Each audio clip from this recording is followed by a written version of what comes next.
Yay. Okay. Hey guys. Happy Friday. I was trying to get on live and my computer, it just won't let me. For some reason, it doesn't recognize my webcam. So I have my cell phone set up. I hope that this is just as good and that I could see your comments. So I wanted to come to you guys live to chat with you guys a little bit about the CSG exam. I had an email from Terry, who's in our group. She shot me an email and said, hey, I'm going to be taking the CSG exam. Do you have any tips for me? And she had some specific questions. But I thought I would come on here and talk to the whole group. And if you do happen to come on live and you have a question about the CSG, pop it below and I'll be sure to answer it for you. But I do know a lot of you are interested in the CSG exam. At the very top of our group, we have a pinned question asking, who in here has the CSG, who's interested. And I believe it's 83 people have marked that you don't have the CSG, but you want to get it. So I hope that you're listening. So what is the CSG? If you are a registered dietitian nutritionist in the group, I know we have some other healthcare professionals who aren't RDs, but the CSG is a credential for dietitians. It is Board Certified Specialist in Gerontological Nutrition. So it is the credential that kind of makes you stand out as the specialist in geriatrics. So because I'm on my phone, I couldn't quite figure out how to put in a hyperlink. Hey, Jacob. I couldn't figure out how to put in a hyperlink into the comment set, or like when I set it up. So after the video, I will put a link to this document in the comments below. But this document right here, see that? This is a freebie that I have on my RD to RD store. It's rd2rd.com. You can go there and search CSG and pull it up. It's completely free. It's a free download. It's just a one-page PDF, and it's my top 5 tips to pass the CSG exam. So I think what I found is a lot of dietitians who are interested in getting the CSG, they don't even know where to start. A lot of them, it's been a long time since they were in school, a long time since they took an exam. They're like, I don't even know where to go. So where you start is CDR's website, but that can be confusing. There's lots of information. So this one-page handout, I really break it down and make it easy for you guys. Like, here's what you need to know. Here's where you need to go. So the top 5 tips that I have is know where to start, take time to study, take advantage of study resources, reach out to a CSG for advice, and be prepared for test anxiety. So when it comes to knowing where to start, again, everything is found on CDR's website. It is cdrnet.org. And again, all these hyperlinks are in this document, so if you snag it, all the hyperlinks you need to know are like right here. You can just click and go to it right away without having to search. But there's a ton of information on there, and really the key pieces that you want to look at, first off is you want to look at the eligibility requirements. Are you eligible for the exam? And I can tell you right now, the eligibility is not too complicated. You need to be a registered dietitian for at least 2 years. And you have to have at least 2,000 hours of practice experience working in geriatrics. And that doesn't necessarily have to be face-to-face care. If you are in research, if you are in management, as long as the work you're doing is related to geriatrics food service, that can still count towards your hours. And a certain number of hours, I believe it's 40% or up to 800 hours, can come not just from direct experience, it can come from education. So maybe if you have your PhD or your master's, or there's a gamut of other things that you can list in your application that can count towards your hours. So first, you got to make sure you're eligible. And if you're not, hey, that's some good time to start studying until you get those hours in or the time in as a dietitian. The next piece to look at is the content outline. The content outline specifies what the test... my brain just stopped working. The content outline is essentially the outline for which the test is made. It tells you these are the components the test is made up of, and this is the percentage of them. Examples of that, like, it's a comprehensive exam. It includes clinical, it includes food service, it includes community. So it really breaks down what are the specific sections of the exam, and it includes, what percentage. So that kind of just gives you a ballpark of where you should be studying. And it's also helpful because you can go look on that and say like, oh gosh, I work in community and I am not familiar at all anymore with food service or a clinical aspect, so it kind of can help you figure out where to tailor your studies and what you want to focus on. The next piece to look at is the reference list. The reference list is the exact resources where the exam questions came from. So some of these are things you can access online for free. Other ones are resources. But a lot of dietitians who are working in geriatrics probably have these resources, like Nutrition Care for the Older Adult. A lot of us have that. It's our little geriatric nutrition Bible. So there's the reference list. So you want to know, gosh, what do I study? here's the references. And then the last piece is the candidate handbook. The candidate handbook has a ton of information about the test, like everything you need to know. And my favorite part is on page 9, there's a sample test question, a little question. It's 10 questions, so you can actually, if you're feeling like, oh, I haven't taken an exam in a while, you can go through and, you know, do a little sample test. So that's the first piece, know where to start. Make sure you figure out, you know, are you eligible? What's on the exam? What are the resources I need to look into? And, of course, the candidate handbook. So the next piece is take time to study. I do have a lot of dietitians reach out to me about the CSG exam because I talk about it a lot, because I'm very passionate about more and more dietitians getting this credential, because I think it is so needed and the need for it is continuing to grow. So it may sound silly, but I do have dietitians reach out to me and say, hey, I didn't pass the CSG exam. And I'll say, okay, tell me about how you studied. And they'll tell me, oh gosh, I didn't study. I work in geriatric, so I thought I'd just pass. And it is a comprehensive exam, and like any exam, you gotta study. You're probably so good in what you do, but to be a geriatric specialist in nutrition, you need to know the whole gamut, kind of like to become a dietitian. You know, I don't use all of my RD skills in my everyday work. I'm really good at what I do, but there's certain things like I probably don't want to be doing tube feedings and babies. Yeah, you don't want me to do that. I see a question coming in from Jacob. What are the benefits of obtaining the credential for those of us who don't practice clinically? Great question, Jacob. I'm glad you asked. So there are lots of benefits. My favorite benefit is that it provides you 75 CEUs. You heard that right, 75. So as dietitians, we need 75 CEUs for our 5-year cert period, plus 1 hour of ethics. So if you become a CSG dietitian, you don't have to worry about your continuing education. I mean, you're probably going to do it anyways, but you don't have to worry about logging it, other than, again, as dietitians, the one required area that we have to do is ethics. So you get your CSG, you do your ethics, and like, you're good, you're golden. You can take your continuing education and just learn for fun, but not have to worry about logging it or the stress of like, oh, my 5-year cert period's ending. What do I do? So that's a big benefit. For me, if you've ever seen my name, you could tell I like credentials. I think I have more credentials after my name, like more letters after my name than I do in my name. So for me, I was really proud to be able to carry the CSG credential, because it really does distinguish you as the specialist. You are someone who has taken an exam. You have shown that like you really know your stuff. And another random piece, Healthy People 2020 actually had one of their goals to increase the number of dietitians who were specialized in geriatric nutrition. So a little nerdy part of me is like, I'm just helping Healthy People 2020 to meet their goals, which they did meet.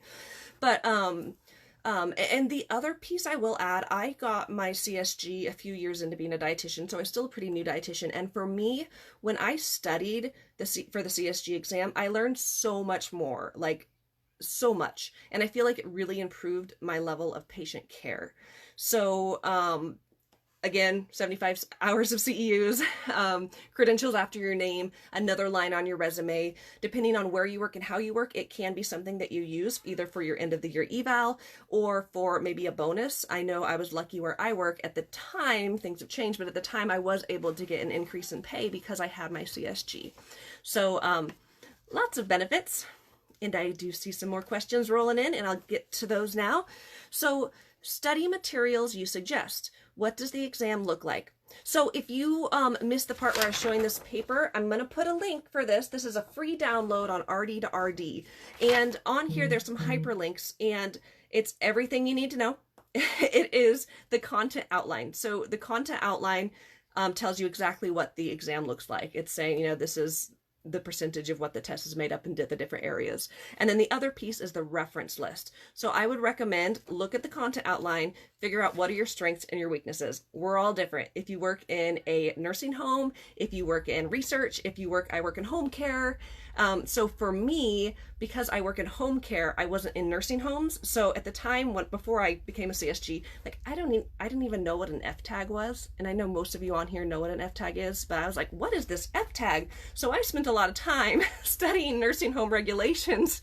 So that way, I would pass the exam. You got to know everything. So it's kind of hard to give you exact examples of what to study. I recommend Nutrition Care for the Older Adult for every geriatric dietitian to have, because that book is gold. It is. I love it. So that's a good one. But like I said, it's going to be individual based on you and your experience. Look at the content outlines, see the areas you're really strong in, the areas you're not so strong in, and really try to focus your efforts on, beefing up those areas you're not as familiar with. So for example, community nutrition programs for older adults. Are you familiar with those? If not, start, brushing up on that. So, Janice, do you have to retest every 5 years? Yes. So with this credential, when we get our RD, we take one exam, boom, you're done. As long as you maintain your CEUs and you're an ethical dietitian, you can keep your credential forever. But with the CSG and all of the specialty credentials offered through CDR, they're only good for 5 years. So what that means is that you do have to restudy and recert in 5 years. So, yep. I don't see any more questions. Okay, so I'm going to go back to this little goodie, my top 5 tips for passing the CSG exam. So, take time to study. That was number 2. I talked about number 1, know where to start, and I got the hyperlinks in there that tell you exactly where to start. Number 2, take time to study. Again, I've had dietitians come to me who have said, they didn't pass the exam, but what happened is they just didn't study. So know that even if you work in geriatrics, it's a comprehensive exam, so make sure you study. It covers, clinical to community to food service. It's like the RD exam. It's comprehensive, right? Hey, Roberto. Oh, hey. Okay. So I'm not sure if this question's popping up again, but yes, you do have to retest every 5 years. So, again, be sure to study all the areas of content outline, especially those areas you feel least confident in. So number 3 is to take advantage of study resources. I will tell you that when I took the CSG exam, it's been a while now, but when I took the CSG exam, there were no study materials, like nothing. And now there's a couple of things out there, and I do have them on my handy dandy little handout. So there's, to my knowledge, there's 2 things that are out there. The Healthy Aging Dietetic Practice Group has some amazing resources, and it's for members, but then people who aren't members can still purchase these resources. I think you get a little bit of a discount if you're a member. And I am on the Healthy Aging DPG board. I'm the past chair. It's a volunteer role. I don't get any financial benefit if you purchase these resources, but I love this group. It's a wonderful group, and the services and what they do for dietitians. To me, if you work in geriatrics, I think Healthy Aging DPG is a group you should be a part of. But anyways, so they have a CSG toolkit. This is a free benefit for members, and it's really just this toolkit about like, okay, you want to become a dietitian, here's some information, or a CSG dietitian, here's some information to get you started. And the other piece that they have is really cool is they have CSG flashcards and study review videos available for purchase. Like, I wish this was available. I remember I had my Nutrition Care for the Older Adult book, and I was because I'm a little nerdy, I was writing flashcards. Like, I made all my own flashcards for the CSG exam. And now, like, you don't have to make your own. They're already out there, and it's a reasonable price. It's not too much money for the CSG flashcards. You could buy just the flashcards, just the study review videos, or both. And even if you're not interested in getting the CSG exam, or you have it, or maybe you're not eligible, you're a new dietitian, those study review videos are pretty helpful just to get you oriented into like the geriatric nutrition world, because it's kind of comprehensive. So let's see.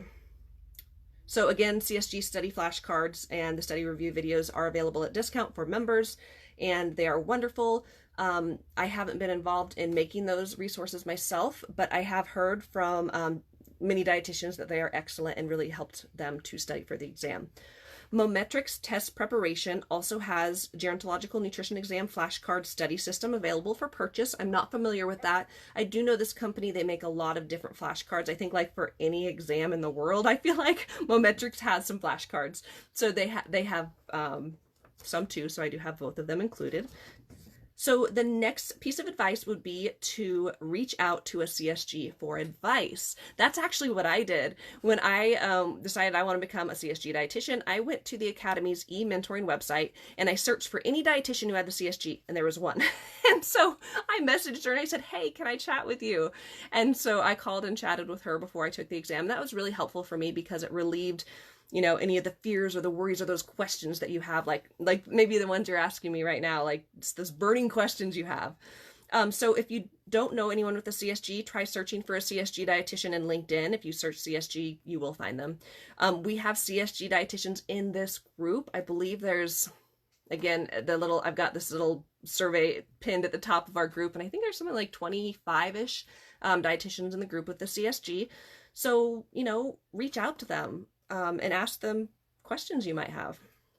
The last piece I would say is be prepared for test anxiety. Like, test anxiety is legit, it is real, and I do have some tips on here on how to be prepared for test anxiety, especially if you haven't taken an exam in a long time. The first one, study early and efficiently. The more you know your stuff, the more confident you're going to be when you go to take your exam. The next piece is learning relaxation tips, so deep breathing, relaxing your muscles, positive thinking, all those things you could do like the day of, morning of, when you're in front of the computer taking your exam. Just one second, I hear my daughter yelling. Yes, Emily? Do you want to come say hi? You can say hi. You? Yeah. My daughter's here. Do you want to say hi? Look. Yeah. I found it. Okay. Well, Mommy's talking to her dietitian friend online, okay? Bye-bye. You couldn't see her. She just got some new clothes. We have this thing called Kid Box. They send you clothes, like a box of clothes for kids. You pick the style and the sizes, and anyways, she just got her Kid Box in the mail, and she's super excited. Anyways, so the other things I recommend for being prepared for test anxiety would be to take care of yourself. I know we're dietitians, healthcare professionals, but make sure that you're eating well, you are getting, exercise, moving your body, and getting enough sleep. You got to take care of yourself. And then the last piece is don't ignore a learning disability. If you have a legitimate learning disability, ADHD, anything, and you need special accommodations for the exam, you should get those accommodations. We want to make sure there's a level playing field for everyone. And if you need any accommodation, just know, you should take that opportunity. So those are my tips. I did see another question. How much does it cost for the exam? I will Google it right now. Again, it's been a while since I took the exam myself. So I know, with everything, prices go up, but actually, so cdrnet.org. CSG. It should be right on here. Exam requirements, applications, dates, and fees. When I actually, thanks Janice, $350. Yep, so it's $350 for dietitians who are here in the United States. For dietitians in Canada and Puerto Rico, it is $475, and for international dietitians, it is $500. And there are dietitians who are in other countries who do have the CSG. It is not just for dietitians here in the United States. So thank you, Janice. And again, the credential is good for 5 years, at which point you do have to pay the fees again and retest to maintain your CSG. So that was really all I wanted to share. My little handout here, I'm going to include the link below in the comments. So that way you guys can go snag it. Again, it's just a free PDF download at RD to RD. Thank you, Elaine, for sharing that link. So Elaine just shared the link for the eligibility requirements. And again, you have to be a dietitian for 2 years and have 2,000 hours of experience working in geriatrics. And you could substitute, I think, 40%, 800 hours for education or different professional things. Oh, thanks, Janice. So I am getting ready to get off. I know there's 9 of you on. I'm so excited you guys are on. I usually talk to myself on these. So if any of you guys have some questions, I will hang out for just another second.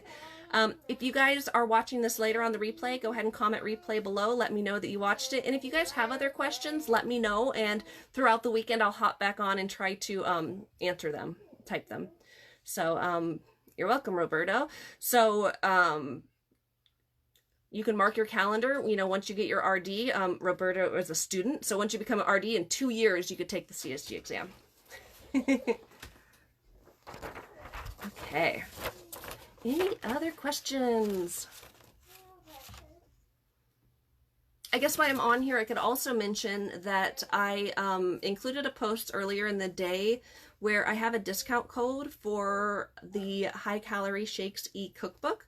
This is a cookbook that I made and launched in March. I had a dietitian in this group send me an email saying, she bought the cookbook, she liked it, and she wanted to share it with her team of nursing homes and assisted living facilities, and she wanted to know if there's a discount code. So I think, like lots of you, I feel at a loss of how I could help. So I went ahead and I went online and I made a discount code for 50% off my cookbook. It's good for 10 days. So if you guys are in need of the High Calorie Shakes e-cookbook for your facilities, for older adults that you know of, it is on sale right now for 50% off. So you can find that link somewhere else. And let's see. Hi, Elaine. Thank you. It's hard getting 2,000 hours when you're consulting. So Elaine, yes, look into that though. So I'm not sure if you have your master's degree or PhD, or maybe you have some other professional experiences that can count for those hours. And I believe, maybe I should look at this. I have my other computer, but I think those 2,000 hours are within a 5-year time span. Yeah. So 2,000 hours of practice experience within that specialty area within the past 5 years. And that practice experience doesn't just have to be face-to-face care. So it's not, I know some other exams that dietitians take, they really are sticklers about like very specific hours you spent face-to-face with patients. But because this exam is comprehensive, and if you're a dietitian working in food service management research, you can still become a CSG. So, so again, it's you might be surprised, Elaine, you might actually have the hours if you kind of start looking at how long you've been in the consulting game. So who signs off on your hours? Can I elaborate? Yes. So who signs off on your hours? It's been a while since I took the exam, but I don't think this part's changed. I know we have someone from CDR in the group, so she'll probably correct me if I'm wrong. But how we did it when I took the exam was actually I had to put in my supervisor's name.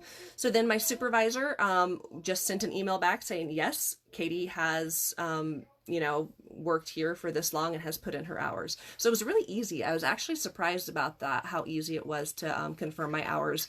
If you are a consultant, it is a little different. And I believe the candidate handbook, again, I got the link I'm going to share with you guys in this little handout. The candidate handbook, I think, specifies the details of that. I think that's where you can find the information. But if you're a consultant, and so you don't have like a supervisor that you can send their email, there's a different way that you have to go to prove and show your hours, but I don't think it's that complicated. And CDR is really great, guys. I mean, you could even get on the phone and call CDR. You could shoot them an email. They're super helpful. So I hope that answers your question. Okay. Well, I'm so glad that you guys were able to be on here with me today. I hope that you guys are doing well on this Friday and that you guys have a good weekend. I hope that you're taking care of yourselves.